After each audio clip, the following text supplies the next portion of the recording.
تخيل معايا مباراة كورة تخلص، لكن محاكمة تبدأ. جمهور داخل المدرجات، بس الحكم الحقيقي بره الملعب. السؤال الخطير بقى، هل ممكن بطولة كورة تهز نظام كامل؟ هل ممكن هدف في ماتش يفتح باب احتجاج في الشارع؟ أهلا بيكم يا حبايبنا الحلوين، وحشتونا والله. النهاردة معانا تحليل مختلف، تحليل يقول إن كأس الأمم الإفريقية ما كانتش كورة وبس، دي كانت لحظة مواجهة، لحظة الحقيقة، لحظة انكشاف. خليك معايا للنهاية، لأن اللي جاي أخطر مما تتخيل. حين يصمت الماضي تبدأ الحقيقة، قصص لم تروى كما يجب، التاريخ كما لم تسمعه من قبل، ما سكت عنه التاريخ نحكيه الآن. أهلا بيكم في تحليل جديد. النهاردة معانا موضوع شكله رياضة بس قلبه سياسة. هنتكلم عن كأس الأمم الإفريقية اللي اتلعبت في المغرب. الموضوع اللي شد انتباهي في المصادر إنهم بصوا للبطولة دي مش كماتشات كورة وبس، لأ، شافوا ورا الكاميرات قصة تانية خالص، قصة أكبر وأعمق وممكن تكون صادمة للبعض. البطولة مش كورة وبس. المصادر بتقول إن اللي حصل كان أكبر بكتير من بطولة كورة. شايفين البطولة كأنها عدسة مكبرة كشفت صراعات قديمة ومتراكمة تحت السطح. وقبل ما ندخل في التفاصيل لازم نفتكر حاجة مهمة.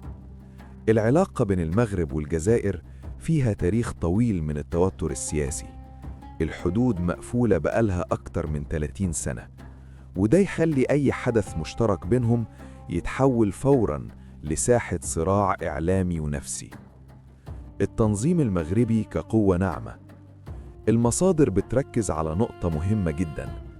التنظيم المغربي للبطولة ما كانش مجرد تنظيم رياضي، لأ، ده تحول لقوة ناعمة، مش قدام العالم بس، لكن الأهم قدام مواطنين الدول المجاورة وتحديداً الجزائريين.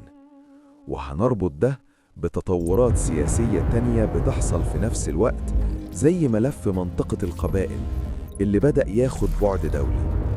مهمتنا النهاردة نفهم إزاي حدث رياضي ممكن يهز أنظمة ويغير قناعات ناس اتربت سنين على رواية واحدة.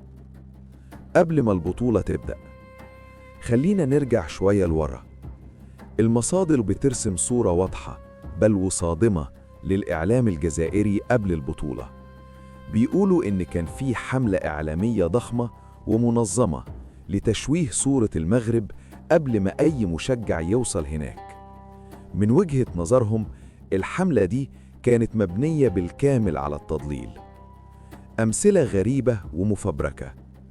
من أغرب الأمثلة استخدام صور وفيديوهات متفبركة بمساعدة الذكاء الاصطناعي، زي صورة انتشرت لطائرة مدمرة وقيل إنها في مطار مغربي عشان يبينوا سوء الإدارة، بس الحقيقة الصورة قديمة من سنة 2019 ومن بلد تاني خالص. التحليل هنا مش بس في الكذبة، لكن في الرهان. المصادر بتقول إن النظام الجزائري كنظام عسكري مغلق بيعتمد دايماً على وجود عدو خارجي يوحد الناس ويبرر الفشل الداخلي، والمغرب كان المرشح المثالي للدور ده. الحملة موجهة لمين؟ المصادر بتأكد إن الحملة دي ما كانتش موجهة للعالم، كانت موجهة للجزائري نفسه. الفكرة أنت هتسافر ولو شفت أي حاجة ناقصة تقول أهو زي ما قالوا، بس المشكلة إن الصورة كانت سودة زيادة عن اللزوم، فلما الواقع طلع مش كده الصدمة كانت أقوى بكتير. صدمة المغرب. وهنا نوصل للمفهوم المحوري. صدمة المغرب صدمة نفسية حقيقية.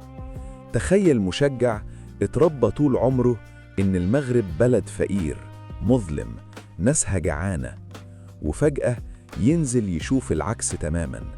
مش بس بلد نظيف ومنظم، لأ، وفرة، تنوع، حرية حركة، مستوى معيشة واضح. الصدمة هنا مش مادية بس، دي صدمة وجودية. التنافر المعرفي، عقل المشجع يبقى فيه فكرتين بيتصارعوا، كل اللي قالوهولي كذب قصاد مستحيل يكونوا كذبوا عليا سنين. الصراع ده يخلق قلق شديد، ويطلع السؤال الأخطر: طب لو كذبوا علينا في دي، كذبوا علينا في إيه تاني؟ وهنا تبدأ الشرارة. تفاصيل صغيرة تأثير كبير. الصدمة مش في المولات بس، الصدمة في تفاصيل. تشتري من غير طابور، تشوف أكل في الشارع، حرية اختيار، حركة سهلة، مقارنات لا إرادية ما بتسيبش العقل، إعجاب ومعاه إحساس بالذنب أو الخيانة للقصة اللي اتربى عليها.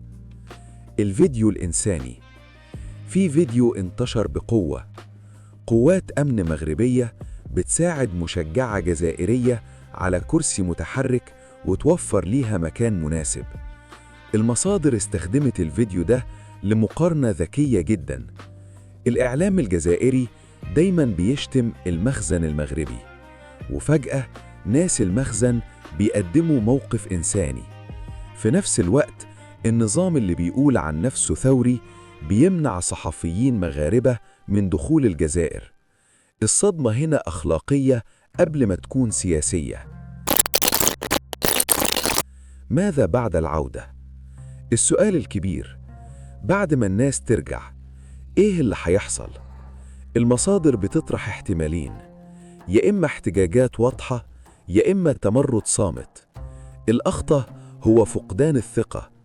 الإعلام الرسمي ما بقاش مصدق، وده أخطر كابوس لأي نظام مغلق.